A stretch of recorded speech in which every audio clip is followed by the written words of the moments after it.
and welcome back to the People's Podcast with me, Kris Connell, and this latest episode on my lockdown series.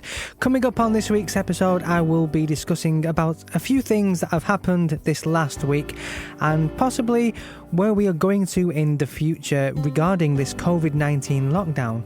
I will, of course, also be joined by a guest today, and my guest is joining me all the way from the other side of the world. She is a very dear and old friend of mine who I have not spoken to for well over 10 years, so it's going to be great to have a catch up with her and possibly discuss a few things which maybe should be left unspoken. But yes, stay tuned and find out what Jill has got to offer with her input regarding the COVID-19 outbreak in Australia.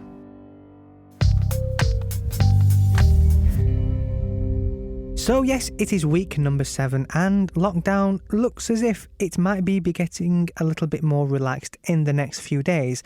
Boris is due to release a statement soon to tell us what he is planning on doing regarding the next phase of lockdown and how things potentially could be a little bit more relaxed.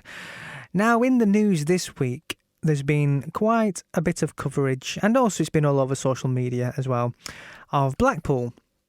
Now, Blackpool is possibly one of many people's favourite English seaside towns and places to visit, which normally gets a lot of bad press for being dirty and the sea being filthy and full of awfulness. But recently, it's been blue. The water has been beautiful, and there's been pictures upon picture on social media and also on the news now of just how beautiful Blackpool is looking at the minute, which kind of leads me to think maybe lockdown isn't so bad after all. Maybe we could do with, every so often, a bit of a lockdown just so the planet can repair itself and these places can go back to what they should be like in the first place. I mean, the beach was immaculate.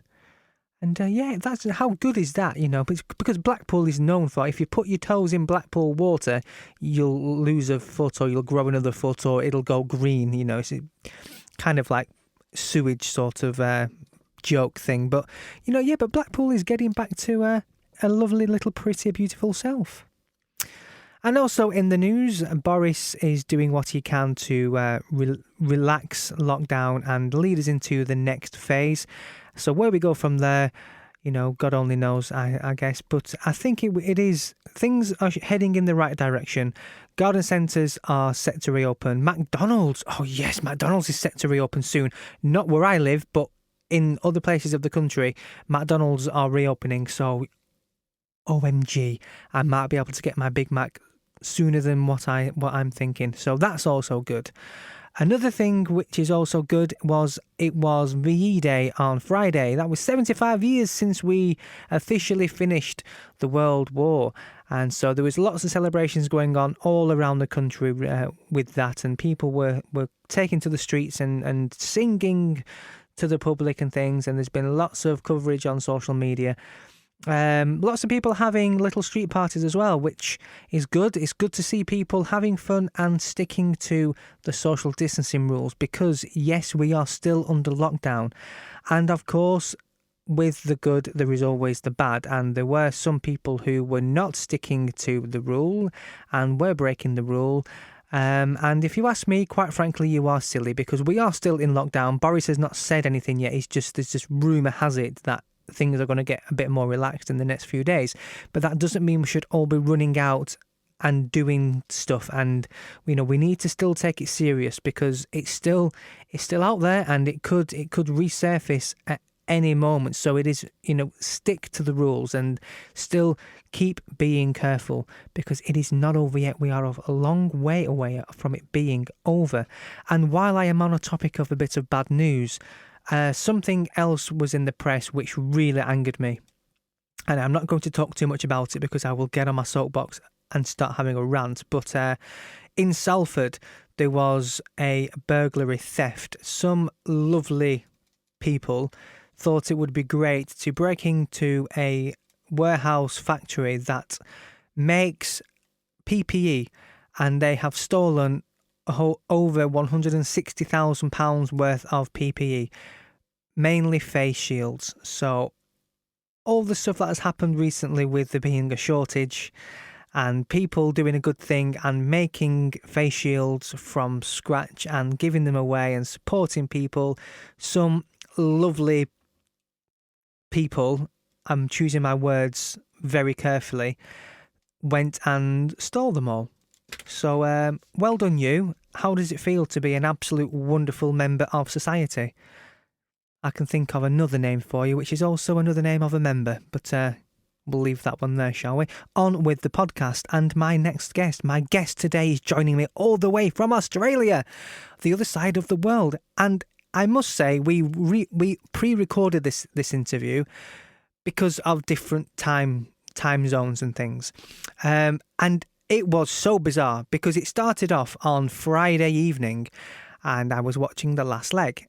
And Adam Hills was on there from Australia, and it was 7 a.m. in the morning for him, but it was 10 p.m. at night time for us. But he was already on Saturday. We were still on Friday night. So the interview with Jill she was on Saturday night rather, and I was on Saturday morning. So that baffles my head. I can't work that out. My guest today joins me all the way from down under. We go back quite a lot of years and I have many fond memories from the good old days. Some good and some not so good, let's say, but I'm sure we'll find out all about those a little bit later on. Let me give you a little bit of backstory. So I have 3 older brothers. They are all now around the 40 mark. I'm pretty sure they won't mind me telling you that. So they are a few years older than me. When they were younger, they would go out like most people do, and they had a very large and wonderful circle of friends, and still do. They were all very close, and we are a very close family. So this circle of friendships and the many bonds that there were and were created spread to my parents as well. So it was quite honestly one big, happy, extended family. Like their friends, my parents, and them would all go out together and share good times and things. We would often have gatherings around our house, and mostly they would end up in the kitchen like most people's gatherings do. I think that's the kind of general rule of thumb, isn't it really? Like the best place to have a party is in your kitchen.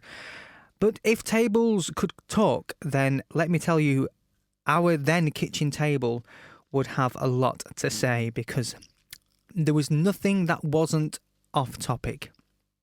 And they were the good times. They were the good times.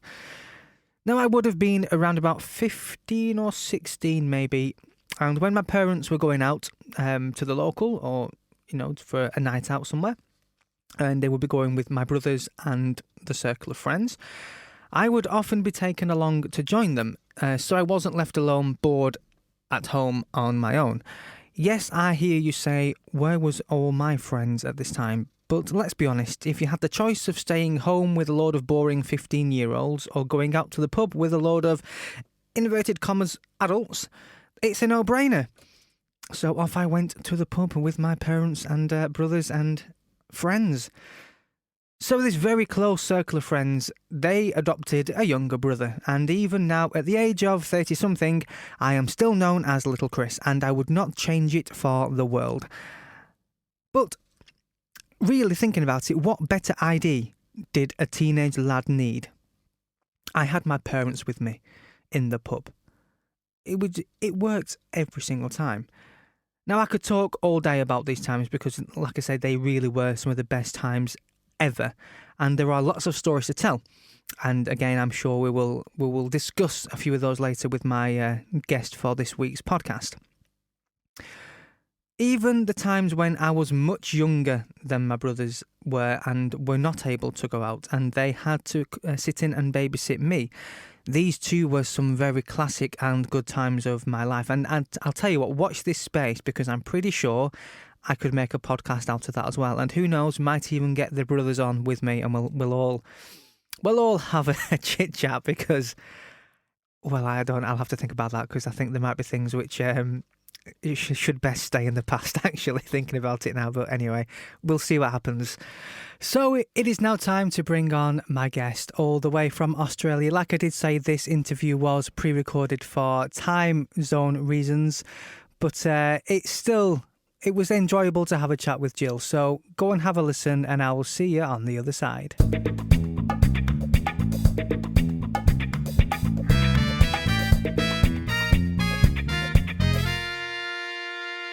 Hello, Jill. Thank you very much for joining me today, all the way from the other side of the world. You're in Australia, aren't you? And it's been way too long since we last spoke and actually saw each other in person. It probably must be 10 years or so.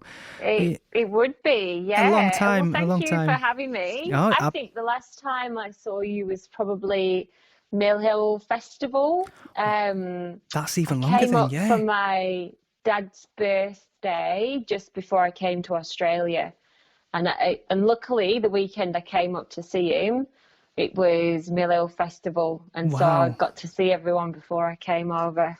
That's even longer than what I thought it was. Wow. Yes. So, Yeah. I mean, you've known me since I was nothing but a whippersnapper, and I was, Yeah. out there doing things that I shouldn't have been doing, but, I think I was there when you went to your first festival. Indeed. Oh, yes. V Festival, wasn't it? Yeah. Oh. Yeah.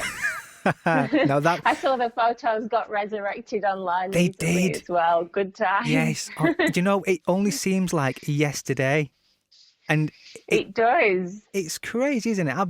Because it's like so much has happened in that space of time, and you look at pictures like that, and you can just recall the memories. And actually, ironically enough, the other night I treated myself to a bottle of Jack Daniels. Which and I was sat there, and every sip I had brought back another memory of either a festival or the Molten Ops or something, and it was it amazed me. Your whole crew, your whole family and that group of friends are just synonymous with Jack Daniels for me. I can't look at a bottle without thinking of that. Oh, one of my highlights actually was V Festival, and getting up, I think probably the first morning, and we'd all packed so well in terms of drink, and I can hear your little drink rattling there. But yeah, we'd all packed so well, but no one had water for in the morning, so we're brushing our teeth with Jack Daniels. Oh, brilliant!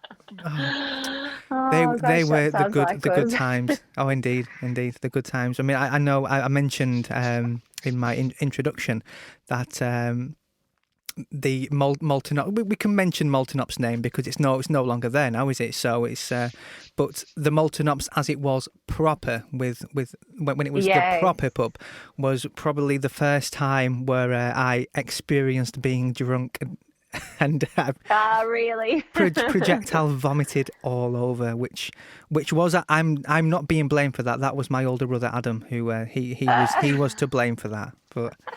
Yeah. I don't remember that. No, You're dubbing yourself in there. No, I am. Because it's one thing that it gets brought up all the time. Obviously, like now all my brothers have got kids, and so they're all slowly getting to the age where they're finding, the dark side, and they're getting, can I have a drink, Dad? And Uncle Kris is now the go-to uncle for come on, will you get us a beer? Yeah, I'm nicknamed the Funkle. Funkle Kris. Oh, yeah, nice. So, and it is. And so my story of my childhood and being brought up around all these wonderful, close people, and that story always comes up of don't take after your uncle and projectile vomit in the pub. But, we've all been there at different times and places, haven't we? Indeed. So, just how is life at the minute down under in Australia? It's good. I've got 2 kids myself. So you mentioned, people are getting on and having kids. So mine are 2.5 and 4 and a bit. So yeah, they're bags of fun and keep us entertained and busy, and completely different life to the times we were just talking about. I hardly ever get to go out these days, and but it's all good. Wouldn't change it for the world. No, not too busy being a grown up now, aren't you? You've got to be an adult now. You've got to be grown up. I know I'm in the process of making the transition myself to being an adult, and I don't think I don't think I want to do it fully. I think I want to kind of stay. I want to stay younger for a little bit longer, and but I know. It's like sometimes I really miss like old times and just letting loose and stuff. But then, yeah, the kids just do something funny and you just go, oh, yeah, that's why it's worth it's it. all worth it. It's all worth it, indeed. And I don't think my body could keep up with me if I was partying that hard still at this age. The hangover lasts like 2 days. It's terrible. I know. Why is that? That seems to be a thing of like the older you get, the worst hangovers are. I mean, I can have 2 glasses of wine now, and that's it. I'm in bed for a day afterwards. Yeah. It's not right, is it? It isn't right. I don't like it. It's not fair. It isn't But fair. it's not. It isn't fair. So just while we're on the topic of drink, what are you currently indulging in there, Jill? What's rattling in your glass? Very old school, actually. It's martini with lemonade. Wow. No, like a Cinzano type Yes. stuff. Just because it's a refreshing long drink. Martini. So I'm going to get onto the vodkas later, Oh, but I just thought sometimes I like a bit of martini and lemonade. It's just like a nice, refreshing, don't hit too drunk yet. The night's still young, because obviously it is. Let's just clarify for some people who may be listening who are thinking, why is Jill drinking in the morning? Because I've mentioned earlier that it's morning for me, but for you it isn't, is it? It's actually evening for you. Yeah, it's coming up to 8 o'clock at night, so it's pitch black, and I'm looking outside, and it's a full moon and a clear night, so that's pretty cool. I do quite like a full moon. But yeah, I've had my Saturday and I'm getting ready. And actually, tomorrow is Mother's Day in Australia. Right, wow. So I'm looking forward to a nice lie-in and hopefully getting pampered tomorrow. I don't know if I'm building my own expectations too high, but that's what I'm hopefully going to get. Breakfast in bed. Yeah, we'll see. Yes. So, Jill, I don't know if you're currently aware, but the world is going crazy at the minute with this little thing that's going around. There's apparently a little virus going around. Has Australia been affected so far by this COVID-19? Yeah, I have heard. Geez, it's incredible just how quickly the whole world has turned upside down. We first started hearing about it in January because we're quite close to China in Australia, or I guess we're closer than we are to England. And there's a lot of like international either migrants or people just traveling from China. It's quite popular as a tourist destination or for international students. So I think we get quite a lot of exposure to what's happening that side of the world. And so, yeah, we started hearing about it in January, but it all just seemed a bit like, oh, that's happening somewhere else, and it wouldn't really impact us. And I remember my husband saying at the time, we should just shut down the borders and stop all the flights and don't let anyone in. And I remember saying, like, that's too drastic and that'll cripple the economy, and you can't, make decisions like that. And then it escalated and escalated and escalated, and sure as anything, like I think probably for the last 6 weeks, maybe 8 weeks, our borders have been not completely and utterly shut, but very much locked down. And but I think it's been about since mid-March that we've been doing isolation, and like my company and most other companies that can would work from home, and all the pubs and restaurants and everything's shut. So yeah, it's definitely hitting Australia, but lucky for us, the amount of cases that we've got is really quite low, and taking the right action like quickly enough really helped us contain it. So we're talking about opening things up a little bit more here. And maybe the school's going back by the end of the month, but I think the risk of like a second wave and stuff is quite low because we've got quite a low number of cases. We think we've got like less than 100 deaths in the country. That is really good. I mean, in the UK, I think we're getting more than that a day. It's silly. You're at And 30,000 deaths, I think. yes, it is. It's an extortionate awful. amount of people.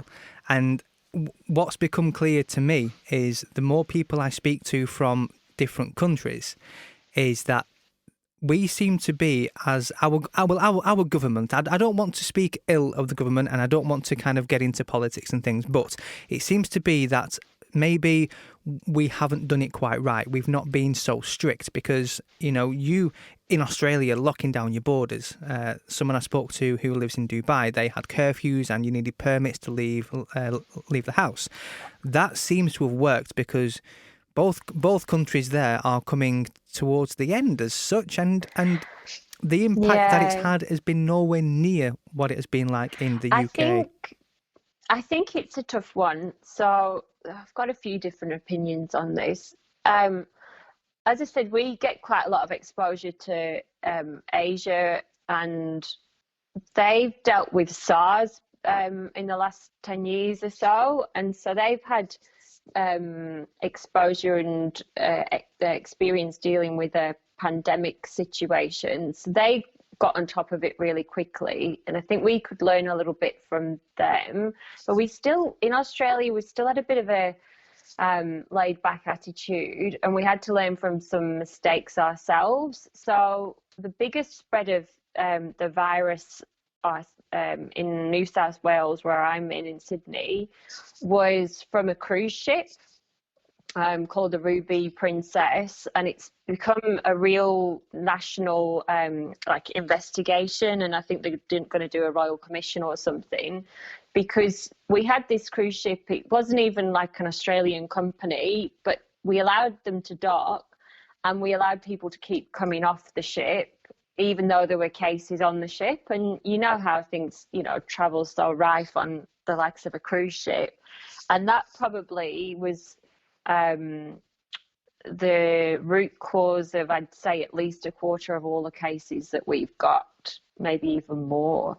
So I think even though we finally got to a good position and controlled it, we still had to learn by some mistakes, which I think the UK did as well, but just a lot more dramatically. Yes, I mean, we were faced with an issue where right in the kind of start of it, in the middle of it, our Prime Minister actually came down with the virus himself. So he was out of action for a couple of weeks, which isn't ideal in a situation like that. You need whoever is the driving force, you need them in the seat to lead you forward and to get you all through it.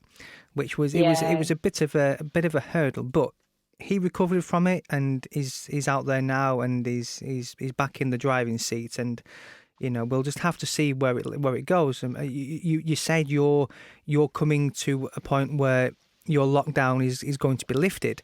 We are also at that point as well, and personally, I think we're far too early. It's far too early. Thinking of doing that. It is. It's ludicrous if you ask me. I mean, like, why we've still got cases, and why lift it now? Because when you've got a burning building on fire and it's ablaze, and it can't possibly get any hotter, you don't start sending people back in, do you? No, exactly. It really feels like you're just messing with people's lives, and I hope people are sensible enough to make the decision to stay indoors. But people also get bored and complacent very quickly, and especially if their leaders are telling them that it's safe to take certain actions, then some people will just go by that, and it's really dangerous. Like I know probably we don't want to get into politics because it's always very divisive, but I just see what's going on in the US, and it just makes me want to cry. That is a whole different story. They're just playing with people's lives and putting the economy in front of anything else. It's just diabolical. Yeah. Because it's not all about money, is it? It's fair enough. The economy that gets hit in any country regardless, but you've got to think, what is better, people's lives or the economy? If you don't have lives, then you don't have people who are able to work and to get back to work to get the economy back to what it should be. And if I think if people are not working, and let the economy sit there, because it will heal itself over time. And I think if you start playing with people's lives and putting them and putting the economy before people's lives, it's a very, very dangerous game, as you say, and it's not the right thing to do. And it seems to be America in the same position. They are rushing to get through this, and they're rushing to get back to whatever they want to say is normal. And the same in the UK. Friday was VE Day.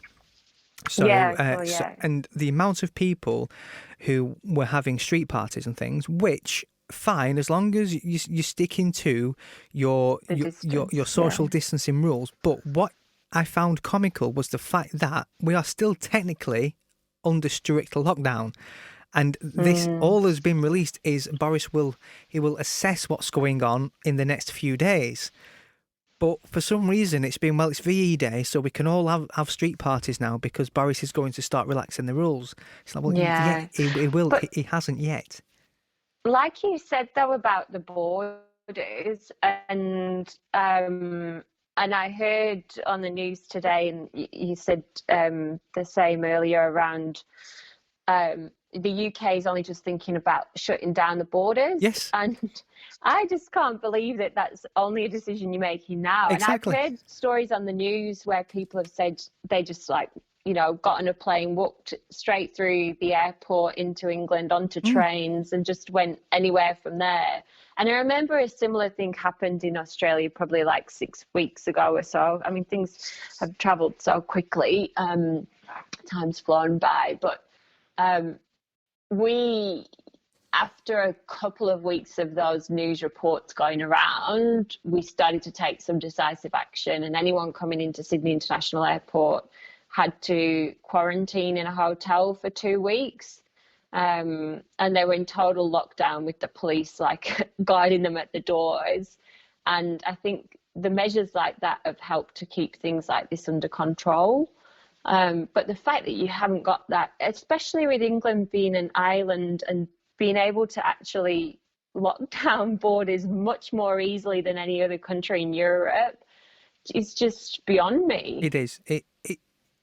It seems that there have been a couple of wrong choices made along the way, and hopefully things will sort out and it will be all right in the end. But at the end of the day, the longer this is going on, the more people are going to lose their life. And the last thing we want is a second wave of this. And I think what is going to happen is lockdown will be lifted far too early.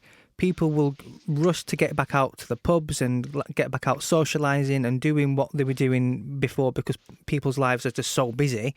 And then before we know it, we're going to be in a second wave, and it's going to be even worse. And someone mentioned to me, and I don't know how true this is, but they were saying that in the UK and the US, the strains of the virus it's kind of mutated and got stronger, probably because it's so dense as well. I don't know if you've heard those apparently reports so. over. No, apparently so. What I'd heard was, because it was always a case of it only affects people over a certain age or if you have underlying health issues. Yeah. So that kind of made young people think, oh well, I'm invincible then. No, fine.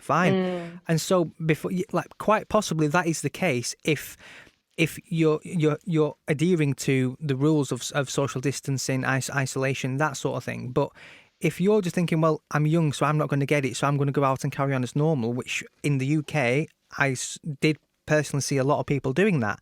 And I thought, well, no, you can't. You've still got to be careful. You've still got to wash your hands, and you've still got to look after yourself and people around you, because you're going to pass it on. And possibly what has happened is the fact that young people have been getting it, and it's kind of mutated in that sense, so that young people are now as much of a risk as other people are. So it's a horrible virus. There's no doubt about that. And I think one thing we have seen in the UK is people not sticking to the rules. And the rules are in place for everyone's protection. But I don't know if you saw in our news, we had a politician who was one of the founding people who kind of put all these lockdown rules in place, and isolation, you can't leave your house, or that one form of exercise a day. Well, he was caught going out and going to a acquaintance's house, let's just say, where he shouldn't have been going to. And so when you have someone in your government who is like that, and you think, well, if you can't do it and you're the one making the rules, then why should we? So it's a kind of, it's all a bit of a mess. It's all a bit. We're getting quite deep, aren't we, Jill? Yeah, we're like really we're trying to avoid the politics, but setting the world to right. We're definitely getting in there. Yeah, I tell you one thing though that is confusing in Australia that a few of like my friends and colleagues have commented on, because Australia has the different states like New South Wales and Victoria and the Northern Territories and all of the, and there's like 7 or 8 states or what have you, and each one has its own kind of government and state laws, and so all of the decisions around what it means to self-isolate and whether you're going to get certain fines or what behaviour is acceptable or not is governed at a state level, and so every state's different, and it means that there's not one clear message going out to everyone, and it's not really 100% clear what you can and can't do. So like in New South Wales, they clamped down really hard at one point, and these laws are still in place. They said it would be to the end of June, but then they've kind of relaxed them at the same time, where they said you literally can't even go into your car unless you go into a pharmacy or shopping to do your food shopping. But then at the same time, cafes are open as long as it's for takeaway. Like they had a few cases where they fined people for, there was this one girl doing a driving lesson with her mum, just getting some driving practice in, because they lived together, and they thought, well, I'm going to stay in the car, I'm going to and from my own house. And this girl, she was 16, she got a $1,500 fine, like pretty steep fines, just for doing a driving lesson with her mum. And in the end, it got revoked because it was all on the news and everything. But there was just no clarity anywhere around what you could and couldn't do. And in, say, like Victoria, you were able to, if people had a holiday home or a caravan or something, you could drive there and stay the weekend there, as long as you didn't go into the community. But in New South Wales, you couldn't do that. You had to only stay where you were, even if you were going to like your own house and an empty house and not mixing with anyone. So I think that would be one learning if we were to face this again in Australia, would be that we just need really simple, clear rules for everybody to stick to. Yeah, and I think lockdown means lockdown. You don't leave. I mean, one of the worst things that has happened with us is we were told that yes, you have to lock down with and isolate with the people that you live with, so you can't you can't contact or come in contact with anybody else from outside of your household. But what you can do is you're allowed out for one form of exercise per day. So very quickly, yeah, we are too. Yeah, you got people. I mean, that's, to me, that's a wide thing. One form of exercise. Like, what do you mean? It's like I can go for a 26-mile run. Because that is, I'm only doing it once. It's a bit of what should have been of like, no, you're allowed out for 1 hour per day, or allocate time slots. I don't know, just something a bit more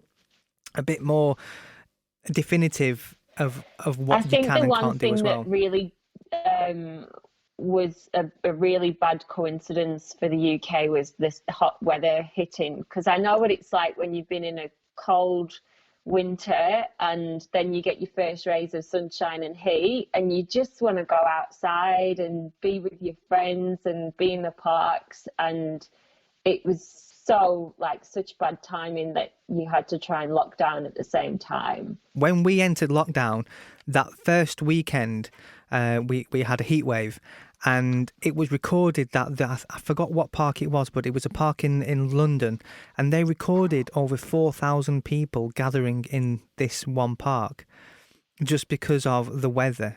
And I've not been out really. Yeah, The only it doesn't place I've gone surprise to me. is the local shop, the pharmacist. That's it. I've not gone out apart from that.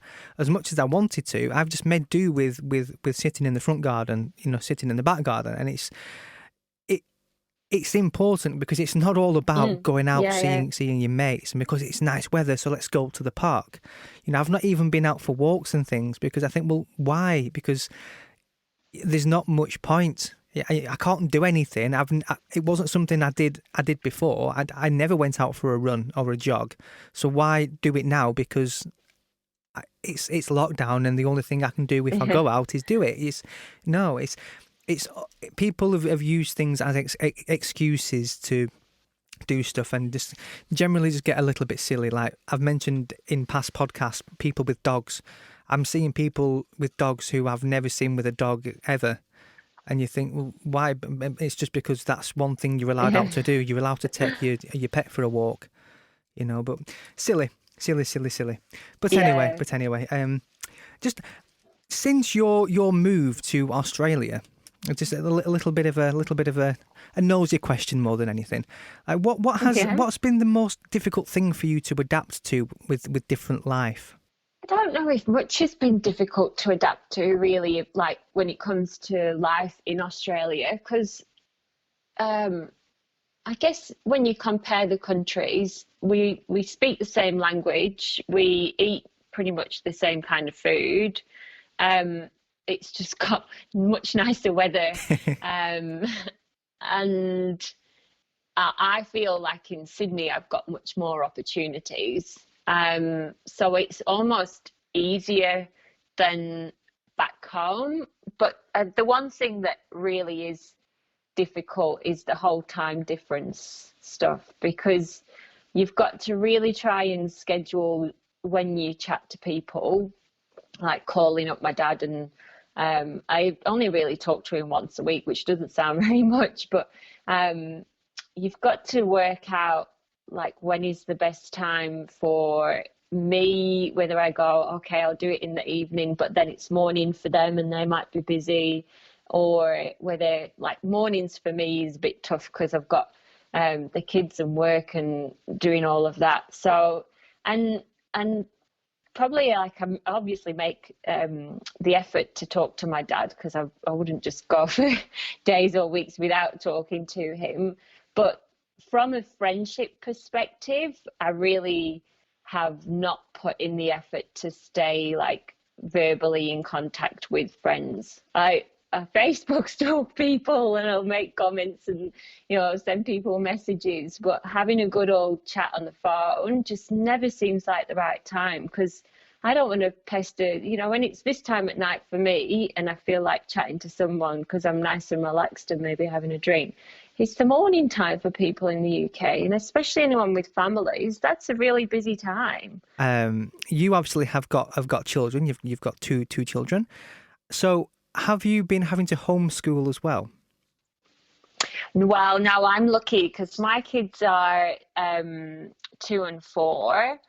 So they're at childcare, and the childcare has stayed open here, and actually the government for the time being has also made it free. It's usually Right. really, Oh, really wow. expensive to send your kids to childcare, but because of all the impact to the economy, and because they want to try and support, I guess, if you are still working, which I still am, I'm working from home, they've made it free, which is really good. And the childcare that my kids go to is really small. There's only 7 or 8 other children there with my kids, and they've put in lots of measures to keep the place clean and stuff like that. And, anyone that's sick gets excluded. So I did take the kids out for a week and a half when everything first kicked off, and then I kind of got the confidence that the childcare was doing all the right things to keep everyone safe, and after a while, they wouldn't even let parents inside. and they were doing lots of sanitary measures. So the kids go to childcare, which is good for me. I'm absolutely super busy and working really long hours at home. And so, yeah, it's mornings. Mornings are actually probably less busy because I haven't got my hours commute to work. I can just get up a little bit more leisurely, get them to childcare, and then come downstairs and, sit at my desk and start work. Brill. Has there been any like trends? Obviously, you're not homeschooling, so you might not be able to answer. But in the UK, there's it was really funny actually. There was lots of people partaking in. Do you know Joe Wicks? Yeah. Yeah, right. I was doing Joe Wicks for 2 weeks. Yeah, that was my question. That was my homeschooling question. Like, have you been partaking in your home PE lessons and things with Joe Wicks? I was definitely doing my Joe Wicks for a time there, and I was trying to get my because that was at a time when I did actually have the kids out of school. Had a childcare, and I was trying to get my 4-year-old into it, but he just wasn't concentrating at all. And then I was getting real grumpy with him and narky because he was messing around and he kept grabbing onto my legs when I was trying to do it. So and then I got a knee injury, so I had to go on rest for a week and never got back to it. But yeah, it was quite fun. I really enjoyed doing Joe Wicks, actually. I looked like a complete idiot, but secretly though, was you doing it for keeping fit, or was you doing it for Joe Wicks? Definitely the keeping fit. He's all right looking. He's funny. I think, do you know what? The funniest moment for me, I think it must have been the weekend. My husband was around and I was a bit hungover, actually. And I was on the sofa and we'd had a barbecue the night before. And we had some leftover homemade burgers, and I was, the kids were having their afternoon nap, and I was led on the sofa eating a homemade burger, watching some program on Netflix, and there was somebody talking with an English accent, and my husband thought that I was watching Joe Wicks just because he heard the English accent, and he went, "Joe Wicks doesn't work if you just watch it lying down." Brilliant. Brilliant. Did you really think I'm led here watching Joe Wicks eating a burger? Do you know, I've seen loads of videos though of people partaking in Joe Wicks, and you're watching it and you think you're not actually doing it. You're going through the motions. You're just stood there watching. That's all you're doing. There's been loads, but hey, how funny that was. Actually, that was one of my questions. And I've also got a question about barbecue as well, which is that actually because Australians are renowned for having a barbie on the beach? Is that actually a thing? Not really, no. I don't even know if you're allowed to have like fires on the beach and stuff. I mean, like after all the bushfires we had at Christmas, you've got to be so careful these days. But everyone does like do barbecues. But the one thing that you would notice is back home we usually use coals. And here it's gas barbecues. Right. So it's pretty much just like having your oven outside. Yeah. Which is a bit like cheating. But my husband, he's a carpenter. And so his like work recently has been a bit hit and miss because like people are in lockdown and the economy's drying up a little bit. So he's been talking about doing a garden project for ages to do a big built-in barbecue. So that's been his COVID project, and he's made it out of like concrete. He's done a full big concrete pour and like done a bench and a built-in barbecue and a sink, and we have a bar fridge and stuff. So it's pretty cool. It's like still being worked on, but yeah, the barbecue is definitely a big thing in Australia. Brilliant. I mean, you can't beat a good barbecue, but I'm sure you in Australia do it the proper way than our feeble attempts in the UK of going to your local shop and getting a £2 disposable barbecue and and a pack of frozen burgers from Iceland. No. Now, if we can can we just have a little bit of chat about your work? Because I didn't realise what you did, and surely you must have seen a massive increase and massive demand with the work. So just tell us a little bit about what you do. Yeah, so I work for the National Broadband Network, which is a little bit like BT. I used to work for BT in the UK actually, and so staying kind of in the telco industry, we lay all the infrastructure across Australia so that everyone has access to high-speed internet. But we don't directly sell to customers. We've got the internet service providers kind of as a middle person in between us. So my role at NBN is on the account team looking after Telstra as a company. So Telstra is a little bit like BT because they were like the original big telco here that kind of had the monopoly. So I just work with them and make sure that everything's going smoothly and that they can easily sell on to their customers. And because everyone's moved to home working if they can, and homeschooling, and obviously with access to Netflix and everything, and people trying to entertain themselves from home and do video calls and all the wonderful stuff that you can do with the internet, we've seen a massive demand increase, and it's been really busy, but really satisfying to work for NBN and to work in this industry, because I'm feeling really blessed that I still have a job, because I know a lot of people who have lost their jobs, and whole industries that are really suffering at the moment.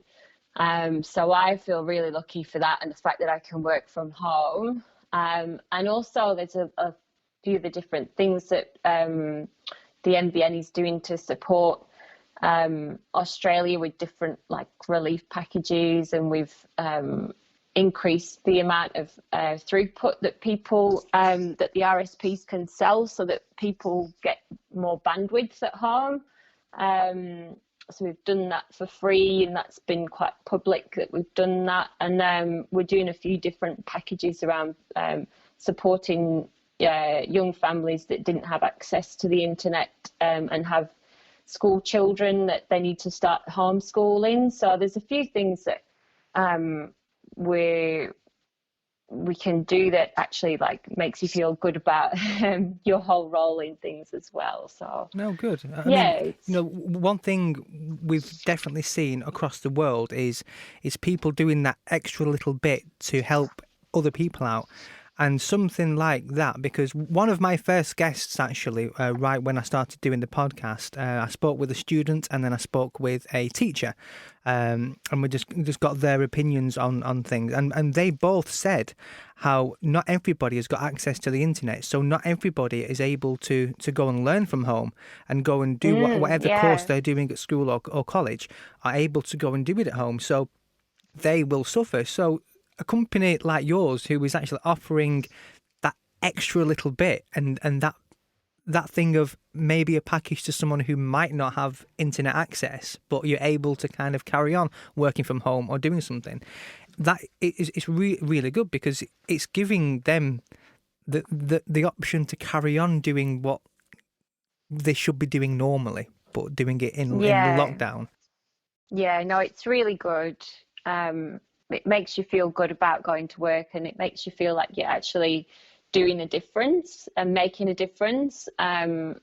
So yeah, it's a very strange thing to say, because the world's going through such a horrible thing with this pandemic, but it's probably been one of my most enjoyable times at work at the same time. Because it's rewarding, and it's not always about financial, is it? Because people always rush to, when people say we need some help, we need some support, the first thing people think about is, oh, how much do you want?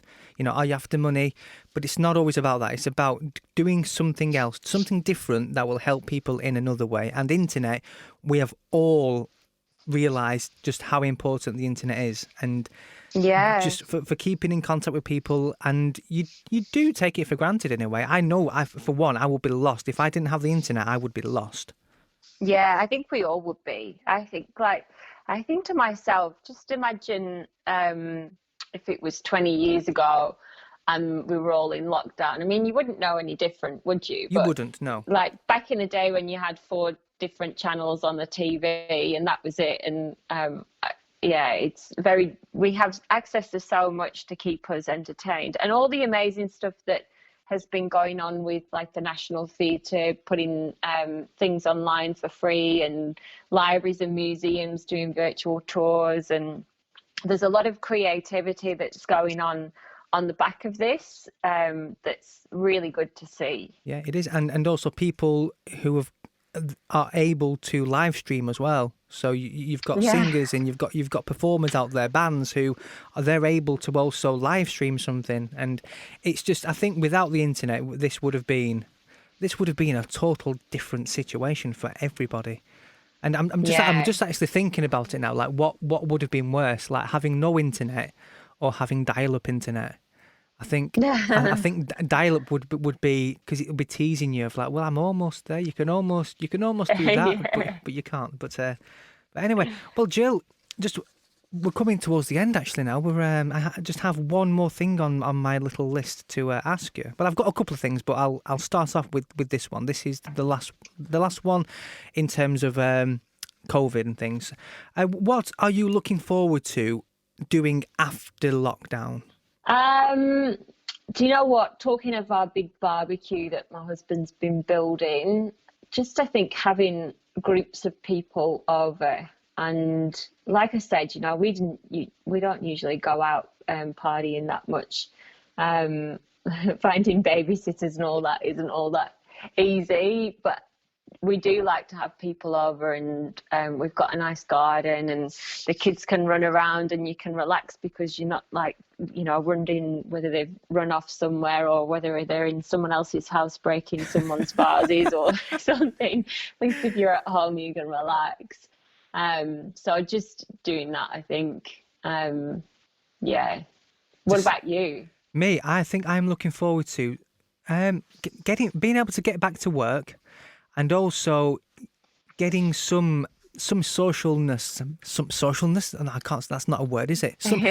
Getting back being social again. I mean, yeah. You know, I can't wait to go and sit in a beer garden. Actually, I think that would be one of my just eat out a nice meal out and a pint in a beer garden. That would be yes. Yeah, that sounds good. One thing that has been a real shame for me with this whole COVID, just on a personal level, my dad turned 70 in June, and I booked to come back to the UK and surprise him. And I was going to, you know, obviously meet up with people, and I was really looking forward to just hanging out and going to English pubs because they're very different. The pubs over here are very different. And yeah, I don't know when I'll even be able to come to England next. I can't see it happening for a good couple of years. So just before we say our goodbyes and you get off to enjoying your evening drink, and you know, because that noise of your ice cube rattling in your glass is making me think, is it too early to get a drink yet? And it is, because it is only 11:30 a.m. over here, so it's very early. I'm going to have to half wait. An hour and it's noon on a Saturday. Oh, you're see, all right. Still the bad influence, Jill. So just before we go, I thought I'd ask you a couple of different questions, totally unrelated to COVID-19. Just a little bit of fun before we go. Are you up for that? Yeah, sure. Well, right. There's nothing that's going to put you on the spot and make you feel awkward. Well, I hope no, there isn't. Oh, well, there could be one, but it's up to you if you answer it or not. So, number one, what is your favourite TV treat? Oh, I quite like, you know, like crime and like psychological of drama type stuff. So on Netflix, I really, really, really loved the Irish one that was called The Fall. It was a three Ooh, series one. Gillian Anderson was in it. I might make a note of that Um, because I've not seen that one. it's amazing. It's really good. And like The Stranger and Yes, that's a good one. um all those kind of ones. We're watching Ozark at the moment, which is quite good. Oh. That's an American one. But that's quite good. So number two, your celebrity turn on.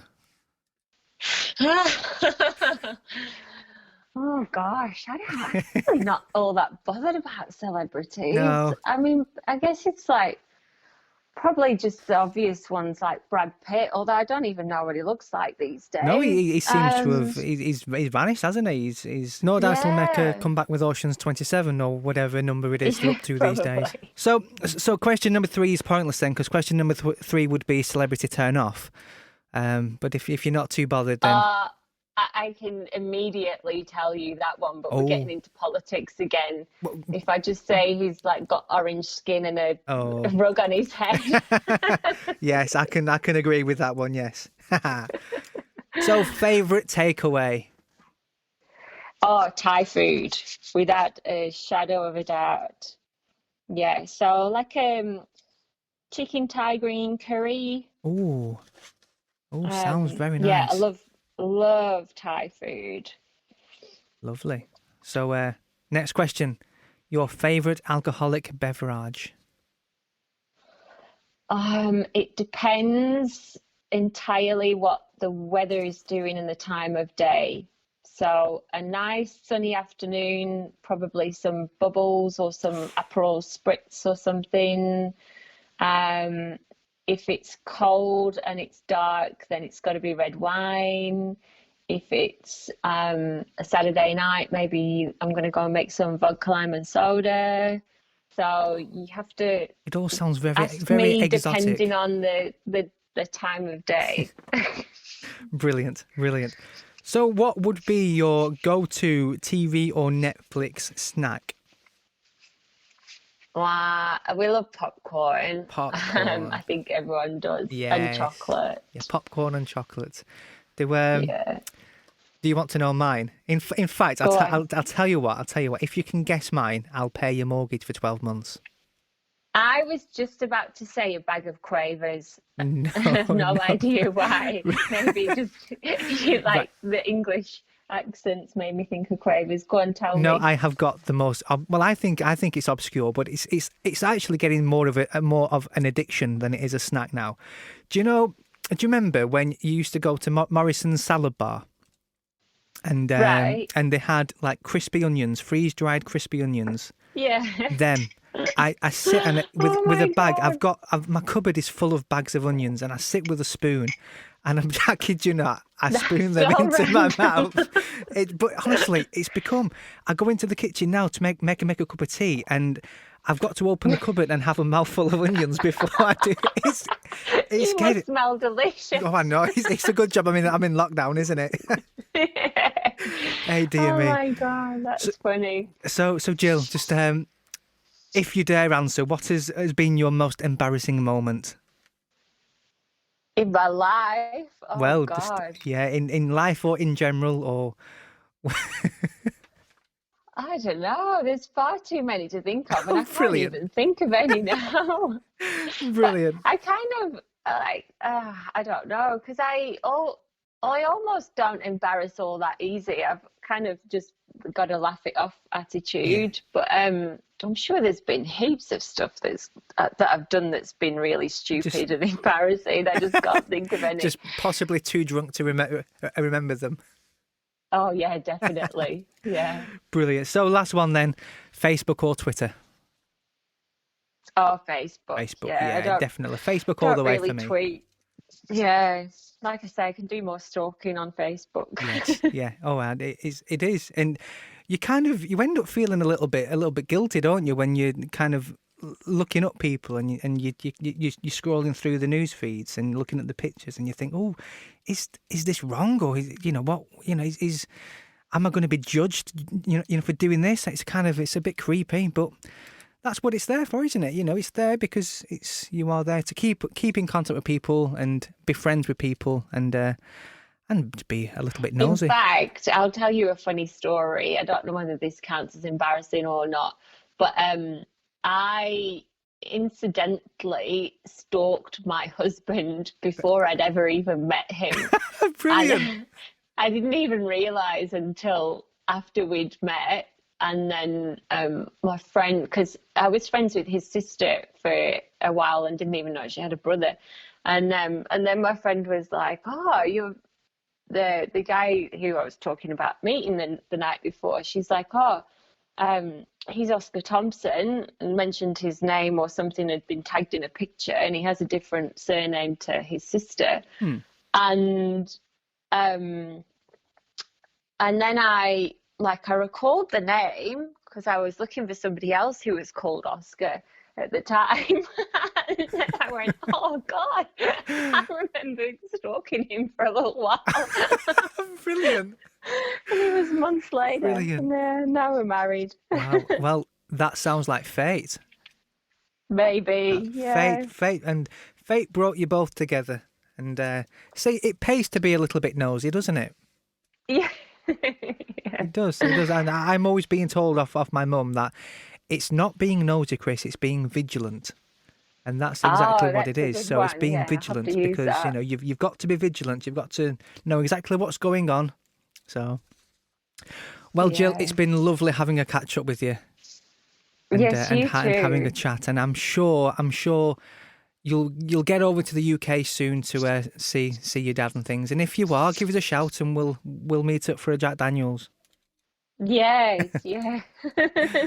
Well, I will let you get back to your lovely evening, having your beverages and relaxing and winding down and watching the moon in the nighttime Australian sky. Thank you. Well, good to speak to you. And yourself. Look after yourself. I'll speak with you very soon. You too. Bye. Bye.